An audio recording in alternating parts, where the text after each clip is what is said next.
Chapter 33. "What are you saying?" Jeff repeated louder. As Laura just kept staring at him, his heart beat inexplicably faster. His eyes traveled the living room, checking for any missed vulnerabilities. The room was well lit, so that nothing but darkness could be seen outside. But someone could be watching them right now from one of the windows without any of them noticing. He had the indelible urge to draw all the drapes closed as fast as possible. She finally answered, "That maybe you're asleep right now?" He laughed, looked at her, and then laughed again. Laura appeared serious. "That's impossible." "You sure?" "What do you mean?" she asked. "What do you think I mean?" "I don't know." "Do I have to spell it out for you?" "Yes," he said, annoyed. "You are in that same hospital. Maybe we all are." "We're all here." "Where is here?" "Here is here." "Is it?" "I'm starting to really hate this existential, mystical talk of yours, Laura." "Remember at Bartholomew's when I asked you, would you believe in something you couldn't know? You answered you could." He shook his head, despite remembering.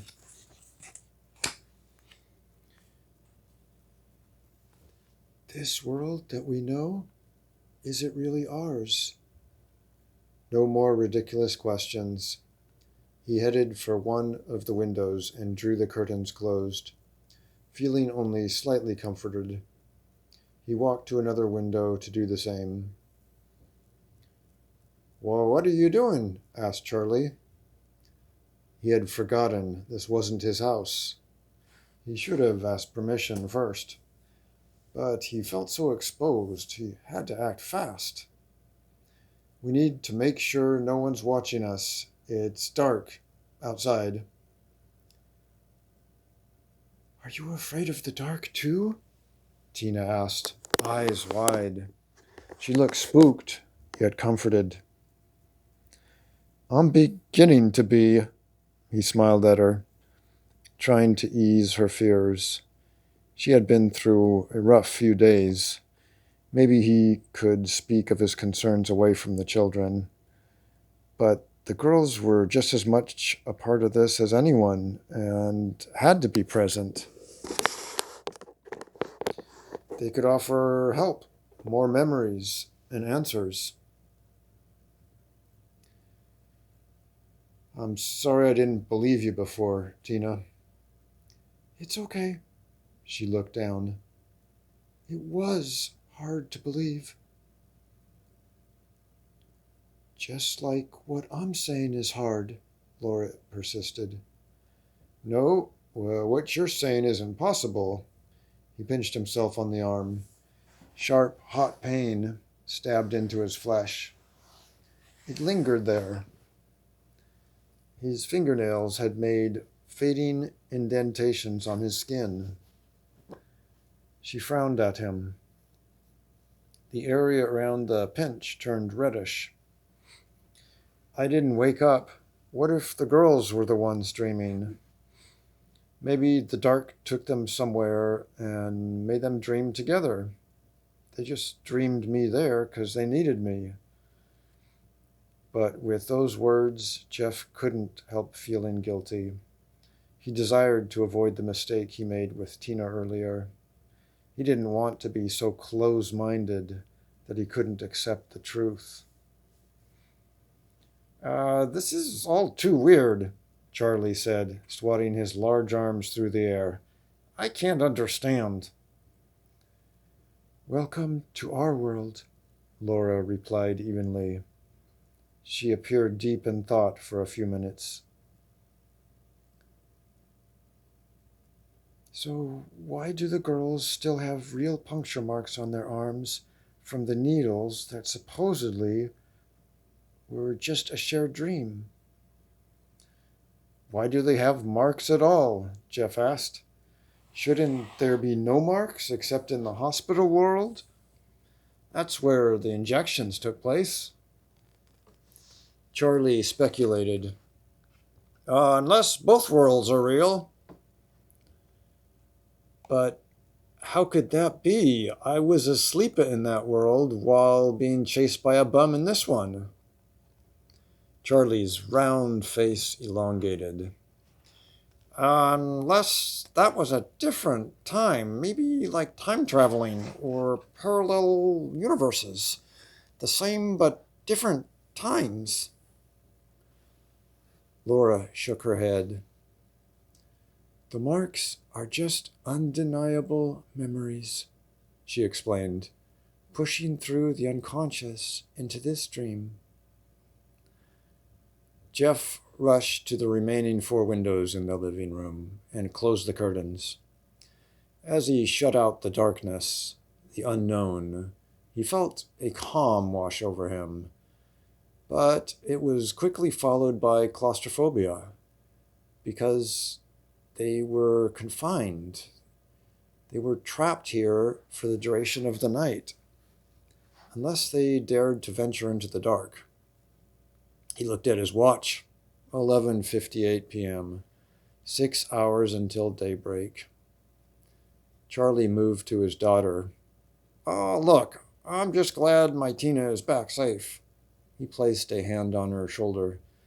Let's focus on how we can keep the girls here. We need to know where there is, Laura pressed, and where here is. Maybe we all need to get back there. I know where here is. It's with me, Charlie said, exasperated, his face reddening.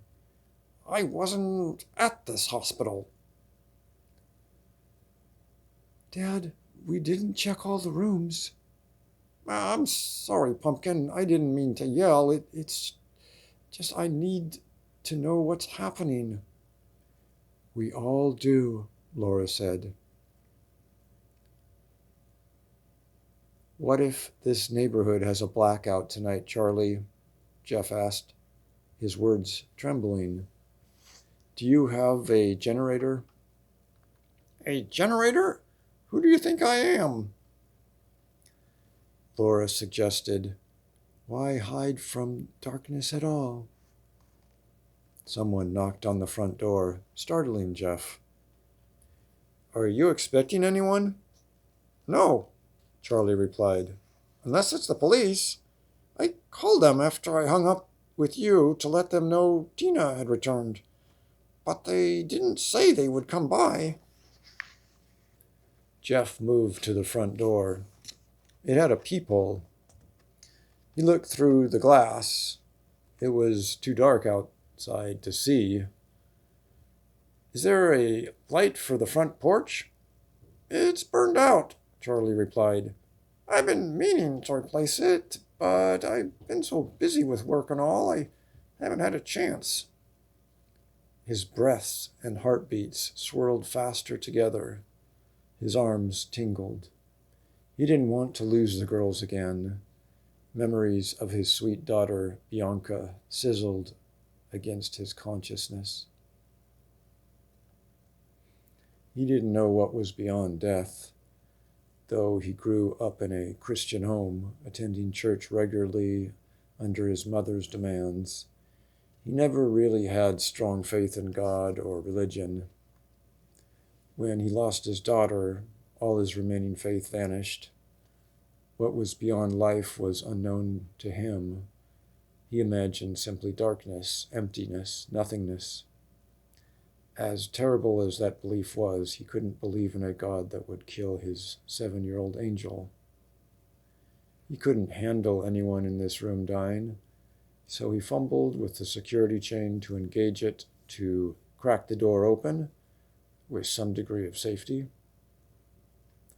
Just open it. Laura's voice was tired. We don't know what's out there. We won't know till you open it. She moved next to Jeff. All risks aren't good. Calculated risk is best. He turned around. Charlie, do you have a weapon in the house? He answered, A gun? Jeff wasn't even sure a gun could kill a shadow creature, but he turned to Charlie and asked, Where? It's on the top shelf in the living room closet, but I don't want it around the children. It's loaded and dangerous. The door vibrated with hard knocks that sent Jeff flying away. Laura undid the security chain and swung the door open. Darkness, thick and coagulated, leaked into the well-lit foyer. A jut and jab here and there, but the lights kept it out for now. Hello? She asked, fear quivering her voice. Jeff wondered, why is she afraid? Isn't this what she wants? Silence. No kid would be playing pranks like knock knock, gingerbread, or ding dong ditch this late. Something else was outside. The girls hugged each other, and Charlie stood protectively in front of them. Jeff had gained true empathy for the girls during the past 2 days. Darkness holding monsters seemed entirely plausible now. Maybe this was the road to the hospital. Belief and fear. Perhaps with these, monsters could materialize, though he wasn't sure he wanted to be dragged there, even if the hospital held answers. The girls were safely back here. There didn't seem to be a good enough reason to leave now. Hello, Laura called louder. Oh, for Christ's sake, shouted Charlie. Who the hell is there? Show yourself. But the creature would not come forth. It would not speak. Perhaps it enjoyed elevating their fear, as a chef might elevate temperature to cook tasty, moist treats. Shut the door, Jeff blurted. Maybe we should turn out the lights, Laura whispered. Maybe it's shine from the light. Good. We need answers, she said, irritation stealing her voice. Remember what I told you about the dark? We don't need this. We'll find another way. What way? I don't know. There has to be another way. She looked troubled, and then she sighed. Maybe just one light. And before Jeff could react, she flicked off the foyer light. Darkness sprang forth. Charlie, Jeff, and the girls jumped back. Laura went to the 2 lamps closest to the door and turned them off as well. She walked out the open door.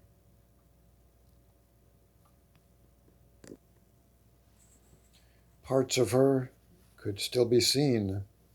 A brown flicker of her hair, her green and yellow heeled sandal, a sleeve of her white blouse. Colors were wonderful to Jeff now.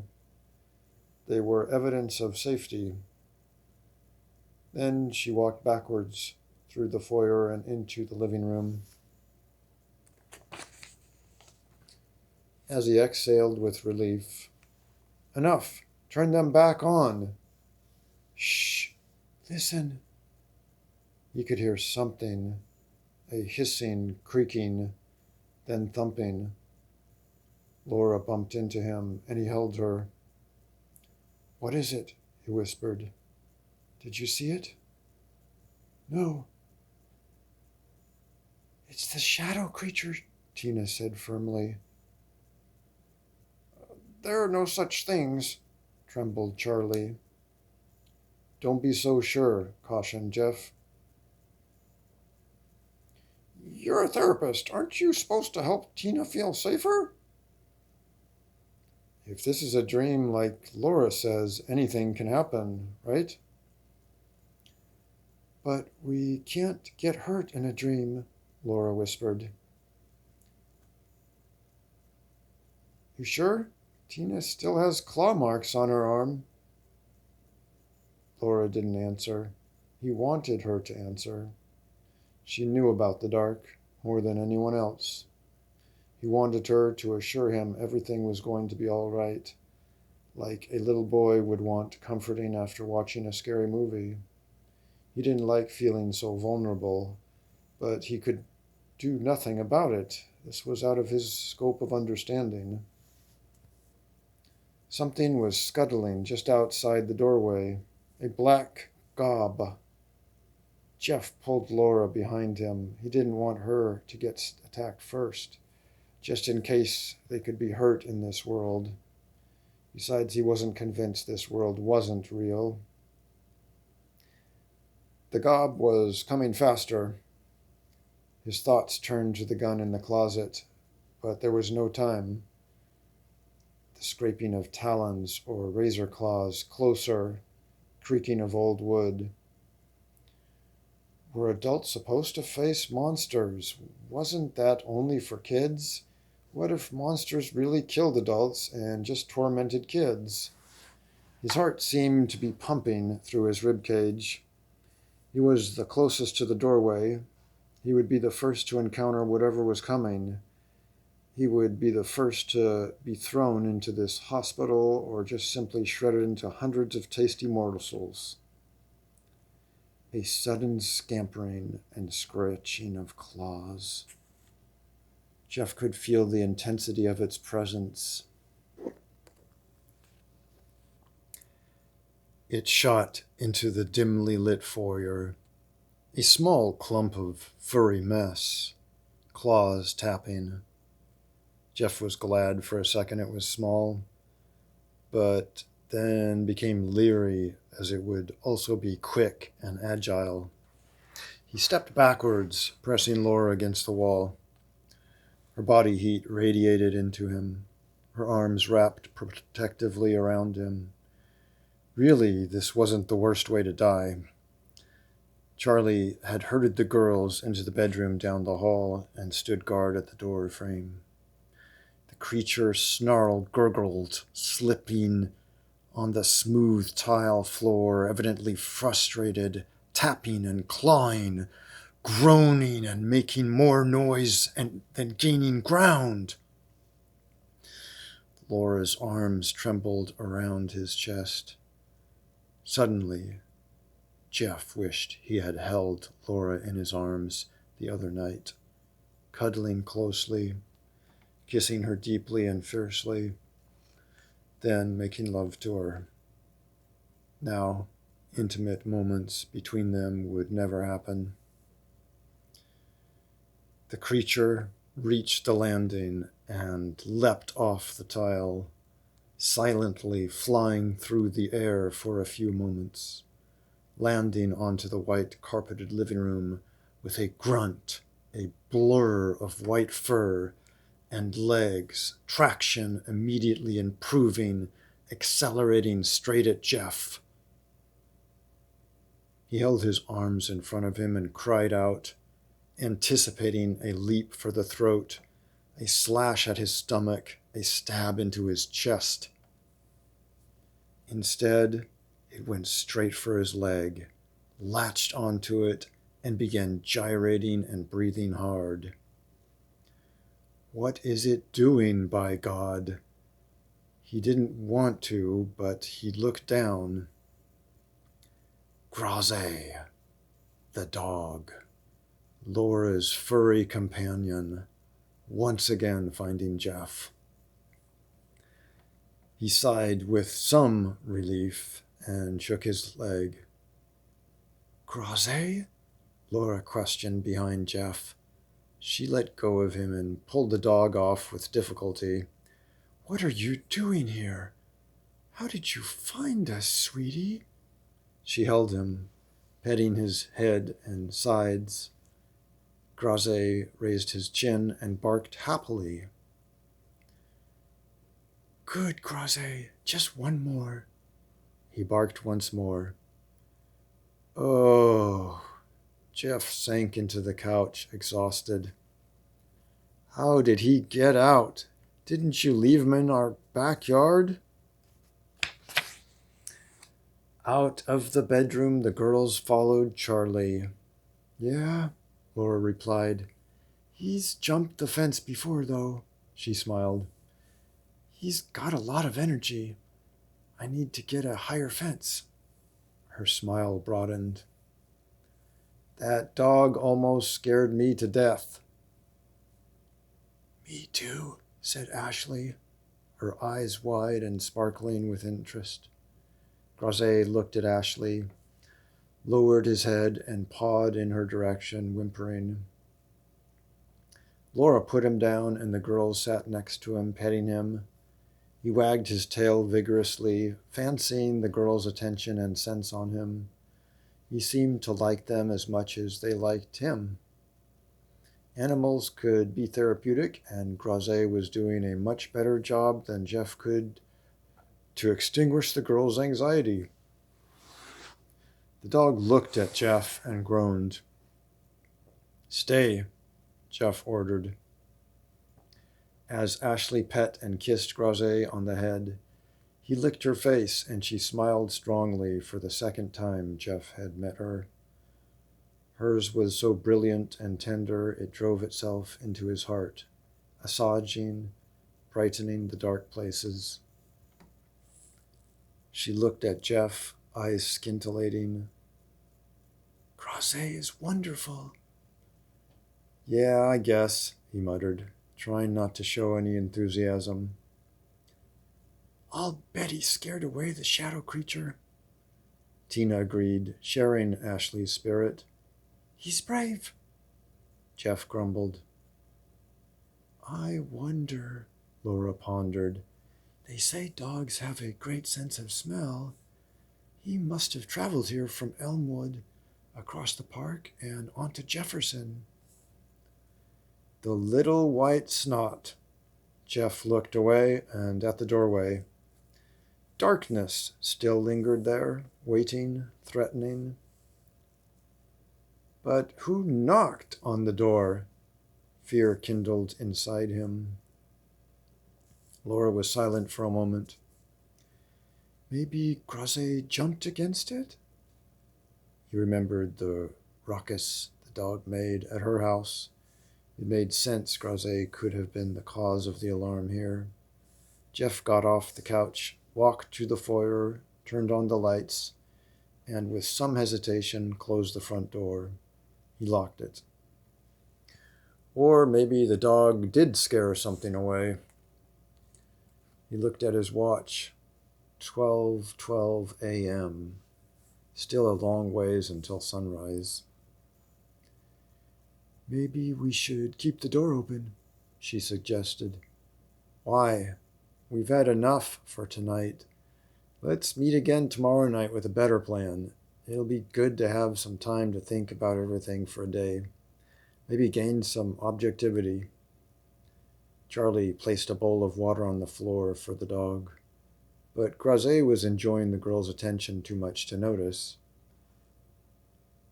I agree with Jeff. Let's not rush this. We don't know what we're getting into. We could learn a little more tonight, Laura persisted. Or we could die. You remember what the bum said? She walked to a window, parted the curtain, and peered out. What was she doing? Why wouldn't she drop this?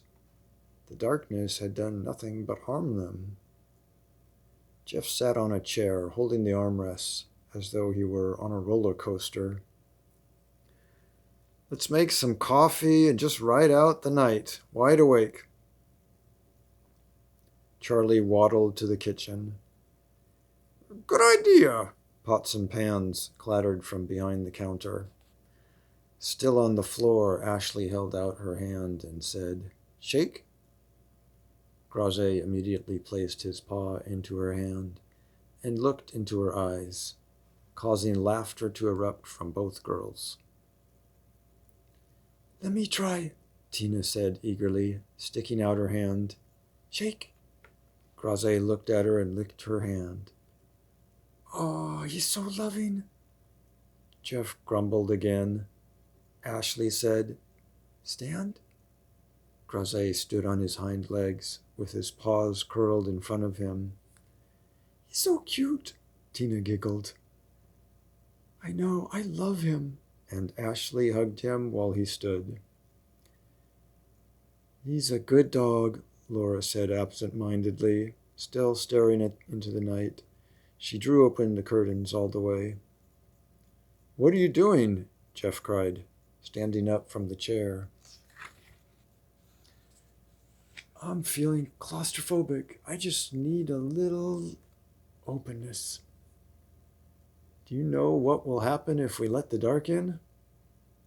"Do you?" He didn't understand her. They had all been through stressful experiences and needed to recuperate and think things through. "Look, I know you believe answers are in the unknown, and I'm beginning to as well, but let's give it a rest." He went to the curtains and closed them.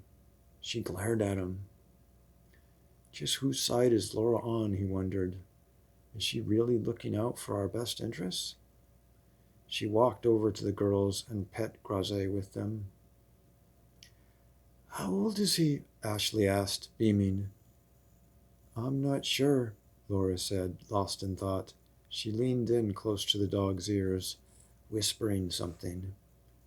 Could she be communicating with a dog?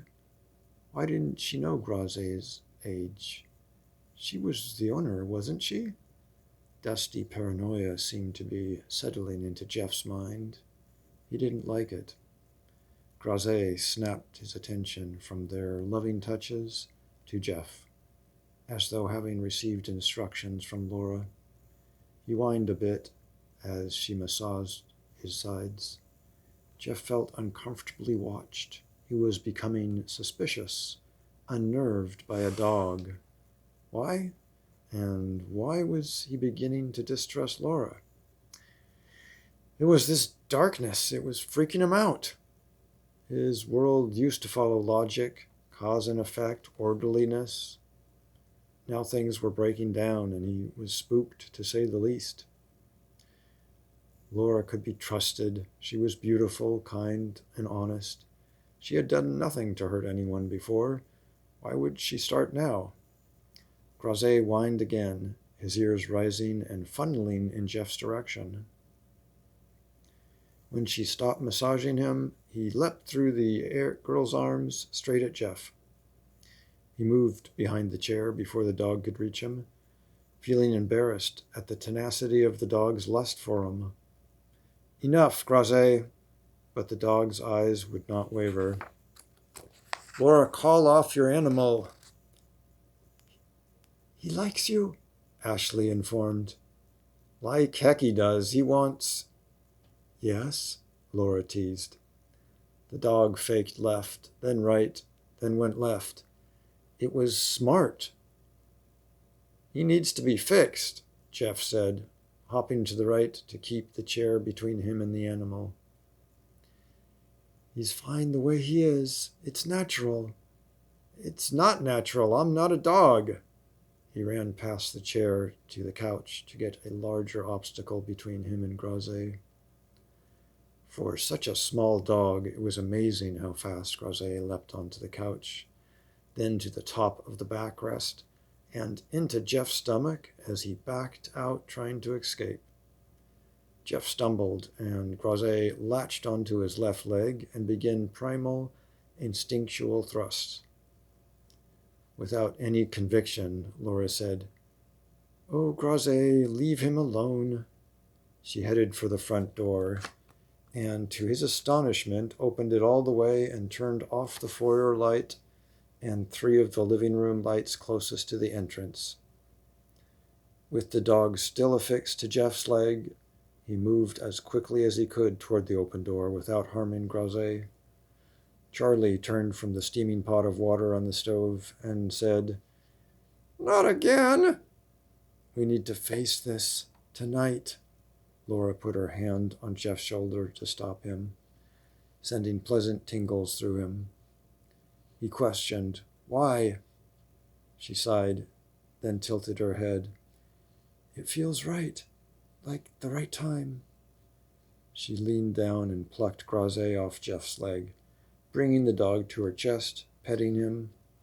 Grazé's tongue happily to one side, eyes still focused on Jeff.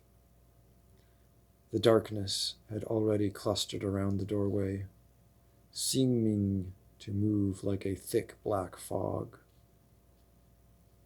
"How do you know?" "I just do. Our lives might be in danger. Are your instincts that good?" "I think so." She put the dog down. Andy trotted back to the girls, where he was bathed in pets and kisses.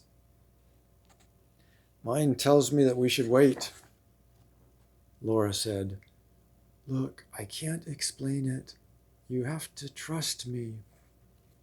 "I'm having a hard time with trust right now." "I understand." "Do you?" "Yes."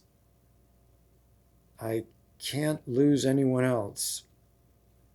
"I'm sorry for your daughter." How did she know about Bianca? He hadn't told her about that very personal information yet.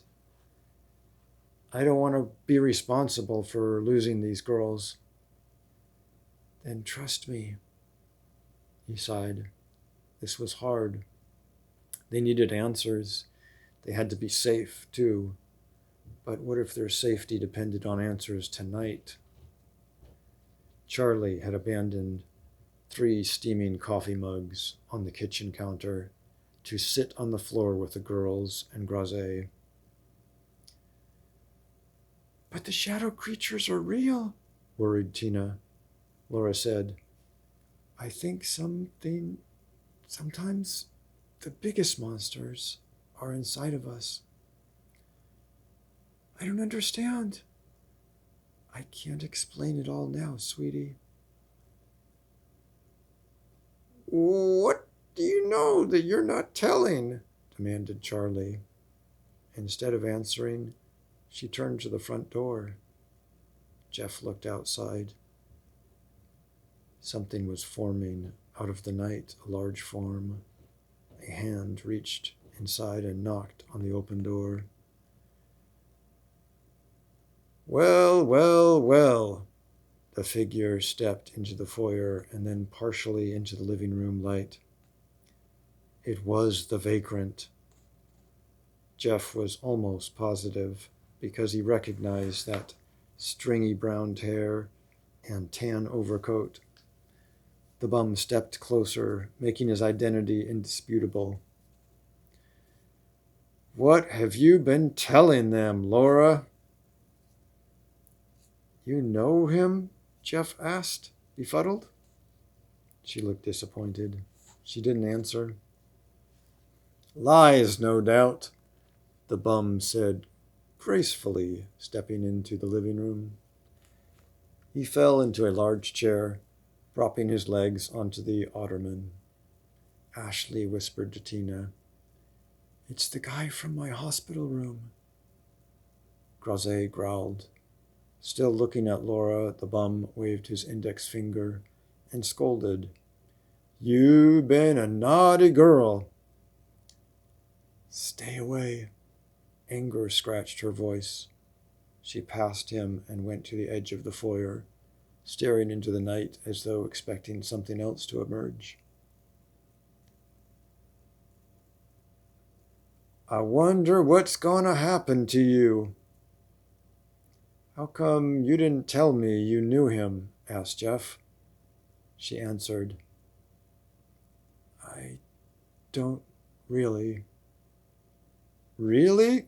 questioned the bum. "Tell me more. Do I have cancer, perhaps?" He chuckled. Jeff's head was spinning now. Why hadn't she been telling him the truth all along?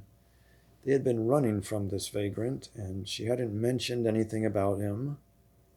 Jeff took a step away from her. Jeff, hurt shone in her eyes. What else haven't you been telling me? How did you know I had a daughter? Yes, Laura, the vagrant taunted. What else haven't you been telling him? Jeff, are you going to believe anything this guy says? He tried to kill us yesterday. I think I deserve the truth from you, Jeff answered. You've been talking about the dark so mysteriously, how it holds answers, and I think you should just come clean. Tell us, the bomb echoed, and then belched. She was silent. Who is this vagrant? Jeff asked. He looked at the stranger. Who are you? Donald. I'm the same as you. What does that mean? He felt his face burn as annoyance filled him from the continual, enigmatic answers to his questions. Laura nodded.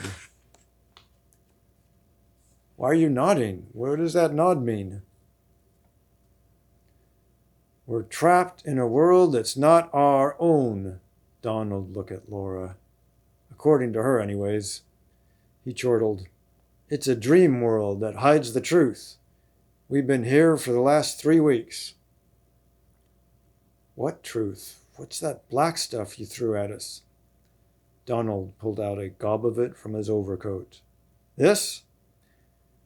Why did you throw it at us? I didn't know who you were. I thought you were with her until I overheard you guys talking just now. Why throw it at her? He thinks I'm trying to kill people, she interrupted. He's a bit paranoid. And why not? Donald said, annoyed. If I believe you, it's a natural reaction to the events you claim to have put us through. Who wouldn't be paranoid? If everything they knew was a lie. He turned to Jeff. She's delusional and dangerous. Jeff looked at her. What's he talking about? Yes, please tell, the bum encouraged. She didn't answer. The darkness swelled and whirled in his hands. Could you put that away? Jeff asked. He stalled for a moment, as a reprimanded child might, and then placed the dark mass back in his overcoat. We're wasting valuable time, she urged. We need to move. Move where? Charlie asked, squeezing Tina against him. Ashley held Grazé tightly, her blue-gray eyes big. She kissed him on the head, and he licked her chin. Tina felt for the girl. She had no one else in this room but the dog. She had no family who cared. She had endured unspeakable abuse. She had been tormented by shadows, yet her passion for animals continued to blaze. And now Laura was proposing a move into the unknown, and all the security Ashley held was with a newfound canine, Grazé. The dog licked her chin again and whined. Laura answered Charlie, The hospital. Do we really want to go to this hospital? Charlie questioned. It's our only chance. Come on. We're all together. How can we trust you? Jeff doubted. You've lied. And according to this bum, you're delusional and dangerous. She looked at her watch. It's already 12:28 a.m. There's no time to explain. Let's all walk into the dark together. Donald said, I think they and I need an explanation, one that makes some sense. She looked around at everyone, perhaps evaluating expressions on each of their faces and recognizing their need for knowledge. All right, I was initially with them. Who? Asked Jeff. I was sent here 8 days ago to monitor the mental state of all of you and report back to the team leader. Team leader? Yes, Malik Parikh, the team leader of a project that was supposed to design a cure for cancer. That was what he led me to believe anyways. I began to lose faith once I saw how they were achieving these goals and what they were putting you guys through. We're lab rats? In a sense, for the last 3 weeks. Now can we go? She retrieved her purse from the couch. And you're part of a team of scientists? Yes, I have a PhD in psychology and was part of the psychological component of the research. That's how I knew about your daughter, and I know a lot more than just that. Jeff was feeling dizzy. He sat on a chair and fingered his grandfather's lucky amethyst crystal in his pocket. Was Laura really delusional? The whole story she told sounded crazy, but he was falling in love with this woman. Would he, a psychotherapist, fall for a woman who was a psycho? He didn't think so, but if she were sane, if this world were part of an experiment, what was his true life like? Could he have changed that much in 3 weeks? Who am I? She pulled a switchblade out from her purse, her arm blurring as she opened it and ran into him, stabbing his chest, her teeth bared and gritted, eyes wide with insanity. He couldn't believe it. He didn't even have time to react. Jeff was so stunned, he just sat there. Vaguely, he was aware of other people shouting and crying around him, as though from a great distance. Intense pain throbbed from the wound, and he looked down and saw blood soaking into his aqua blue sweater around the weapon. And then he was falling. When he hit the ground, his lucky crystal rolled out of his pants pocket onto the carpet. He looked up at Laura and could only whisper, "Why?" She yanked the knife out, spewed a bristling scream, and fell onto him with the blade plunging deep inside him.